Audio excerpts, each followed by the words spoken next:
H U. तो यहाँ पर कोई भी सी नहीं है, सी यहाँ पर 0 है। तो इस तरीके के क्वेश्चन बहुत आसान होते हैं। आपको सिंपल कॉमन ले लेना है, 4 into you plus 4 into 2 into you, right. मैंने 4 को 4 की तरह लिख दिया और 8 को कैसे बोल दिया, 4 2 जा 8। अब हम इनमें से कॉमन लेते हैं, तो जल्दी बताइए क्या कॉमन आएगा, 4 और u। सो 4u मैंने बाहर निकाल लिया, आंसर क्या बचा, u और इधर 2। अब यहीं से सीधा आपके अल्फा और बीटा आपको मिल जाएंगे। कैसे, 4u इज इक्वल्स टू 0 और u plus 2 is equals to 0। तो 0/4 कितना आ गया, 0। आपके पास u आ गया और u ये जो प्लस हो रहा है इधर माइनस, ये आपका beta. So this is beta and this is your alpha. So student, हमने देखा कि अल्फा आया था 0, बीटा आया था -2, a 4 था, b 8 था और c 0 था। अब हम इसका सम ऑफ जीरोस निकालेंगे। फॉर्मूला क्या होता है, अल्फा प्लस बीटा। तो हमारा आंसर आएगा -2। प्रोडक्ट ऑफ जीरोस क्या होगा, 0 इंटू -2 और आंसर आएगा 0। ठीक है ना, क्योंकि किसी भी चीज की 0 से जब मल्टीप्लाई होती है तो अल्टीमेटली आंसर कितना आता है, 0 आता है ना। अब हम क्या करेंगे, हम -b/a लिखेंगे। तो -b यानी कि रूल का माइनस, और b कितना है 8 और a कितना है 4। जब हमने इसको कैंसिल करा ये आया -2। तो क्या ये दोनों सेम है, बिल्कुल सेम है, राइट। फिर हम निकालेंगे c/a, c कितना है 0 और a कितना है 4। 0/4 कितना होगा, 0। तो क्या प्रोडक्ट ऑफ जीरोस भी सेम आ रहा है, बिल्कुल। इस तरीके से ये क्वेश्चन होगा। सो स्टूडेंट्स, अब हमारे पास लिखा हुआ है t² -15। ये कैसे होगा, हम लिखेंगे t, ठीक है। अब यहाँ पर ना एक आइडेंटिटी लग रही है जो कि है a² - b² की, राइट। अगर हमारे पास 15 है तो हम उसको √15 करके लिख सकते हैं। जैसे मेरे पास 3 है तो मैं इसको ऐसे लिख सकती हूँ, कैसे, √3 मल्टीप्लाई √3, क्योंकि √3 की जब मल्टीप्लाई होगी अल्टीमेटली मेरे पास 3 आ जाएगा। और अगर मैं बोलूँ तो बेस सेम है तो पावर्स क्या हो जाएंगी, ऐड हो जाएंगी। सेम चीज 15 के साथ हुई है, ठीक है। आप मुझे आइडेंटिटी बताइए a² - b² की, a प्लस b और a minus b। So a कितना है t प्लस √15 और b क्या है, ये है। इस तरीके से हम लिख लेंगे और ये जो डिजिट आई है इसको हम 0 के बराबर रखेंगे। t की वैल्यू आएगी -15, ये आपका अल्फा हो जाएगा। सिमिलरली t की वैल्यू आ रही है +15 और ये आपका बीटा हो जाएगा। तो आपको करना क्या है, ये जो 15 है बेटा इस तरीके से खोल के लिखना है, ठीक है।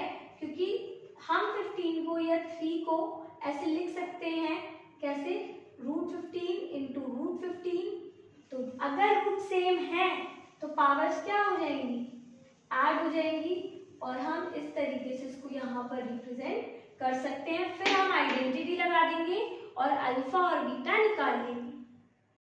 सो स्टूडेंट, हम समझ चुके थे कि अल्फा आया था -√15 और बीटा आया था √15। a था 1, b था 0 और c था -15। तो हम क्या करेंगे, हम अल्फा और बीटा को यहाँ रखते हैं इनकी प्लेस पे। ये माइनस का था, ये प्लस का था। प्लस माइनस क्या होता है, 0, ठीक है। अब हम अल्फा इंटू बीटा करेंगे। तो जब रूट में सेम होते हैं तो रूट से रूट कैंसिल होगी और वही डिजिट आ जाती है जो अंदर होती है, और इसके साथ माइनस है इसलिए -15। अब हम इसको वेरीफाई करेंगे, माइनस b कितना है 0 और a कितना है, a है आपका 1। सो 0/1 इज 0। नेक्स्ट आपने देखना है c/a, c कितना है -15 और a कितना है आपका 1। सो आपका आंसर आएगा -15। तो आप देखिए कि आपका प्रोडक्ट सेम आ रहा है और सम ऑफ जीरोस भी सेम आ रहा है। नेक्स्ट पार्ट सॉल्व करते हैं। अब अगेन इसमें हमें इसकी मल्टीप्लाई इससे करानी पड़ेगी। जब हमने मल्टीप्लाई कराया है तो हमारे पास आंसर कितना आएगा 12। फिर हम इसका एलसीएम ले लेंगे लाइक दिस, राइट। अब हम इसको ऐसे लिख सकते हैं क्या, 2 इंटू 2 इंटू 3, 2 2 जा 4, 4 में से 3 गए तो कितना आया, कितना आएगा 1। ठीक है, x के आगे कुछ नहीं है तो 1 है, तो मुझे इसको माइनस का लेना पड़ेगा और इसको प्लस का। तो हम कैसे लिखेंगे, -4 + 3, इसके साथ x है, दोनों के साथ x लगा दो, बाकी ये वाली डिजिट तो ऐसी आएगी और ये वाली एंड में सेम आएगी। डन। अब कॉमन ले लेंगे इन दोनों में कॉमन आएगा इधर x, अंदर क्या बचेगा 3x - 4, इधर कुछ भी कॉमन नहीं आएगा। जब कुछ भी कॉमन नहीं आता है तो क्या लिखते हैं हम 1, तो हम यहाँ क्या लिखेंगे 1। सो स्टूडेंट्स हम क्या लिखेंगे x + 1 और इधर आएगा 3x - 4। सो अब हम अल्फा और बीटा निकाल लेंगे।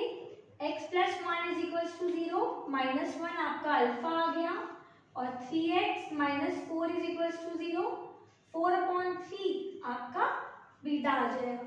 ओके, सो स्टूडेंट हमने अल्फा और बीटा निकाल लिया था, a, b और c मैंने यहाँ पर एक्सप्रेस कर दिया है।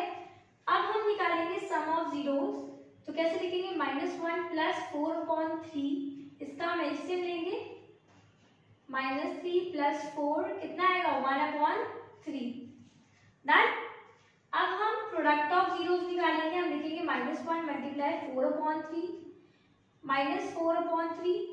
ठीक है, इसको वेरीफाई करते हैं, तो b कितना है -1 और a कितना है 3, तो माइनस क्या होता है प्लस, तो 1/3 is the answer. Next c/a अगर हम देखें तो -4, a इज 3 जो कि आ रहा है -4/3, तो ये भी बिल्कुल सही आ रहा है।